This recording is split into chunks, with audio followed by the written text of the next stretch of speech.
हाले तोहरा से रुसल अरे बाउल खलाले जाके तू बसल बार बहरे जवानी राजा पलंगे पकहरे आगी के जाई से लहरे जवानी राजा पलंगे पकहरे अरे बिंदिया हाले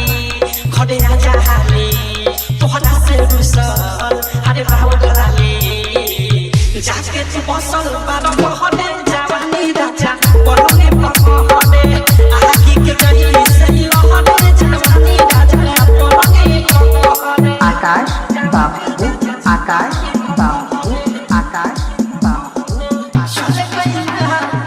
गावना करा के बिना दिन जाई से रोग धरा के कहला पकड़ा जा थाने कमा के देखो न तासा मेहरी के आगे घूमता न जाके शहर शहर जवानी राजा पलंगे पकहरे आगी के जाई से लहरे जवानी राजा पलंगे पकहरे बिंदिया ताले घरे राजा हाले तोहरा से रुसल अरे बाबू खलाले कहे बिंदिया ताले घरे राजा हाले तोहरा से रुसल अरे बाबू खलाले जाके तू बसल बार बहरे जवानी राजा पलंगे पकहरे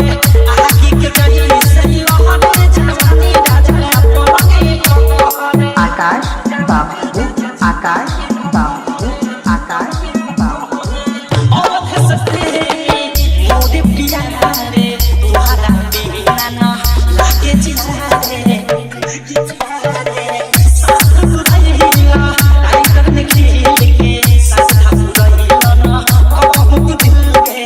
सारा कसूर बाटे तोहरे जवानी राजा पलंगे पकहरे आगी के जाई से लहरे जवानी राजा पलंगे पकहरे बिंदिया ताले घरे राजा हाले तोहरा से रुसल अरे बाबू खलाले कहे बिंदिया ताले घरे राजा हाले तोहरा से रुसल अरे बाबू खलाले जाके तू बसल बार बहरे जवानी राजा पलंगे पकहरे आगी के जाई से लहरे जवानी राजा पलंगे पकहरे Download from www.djakashbabujaunpur.com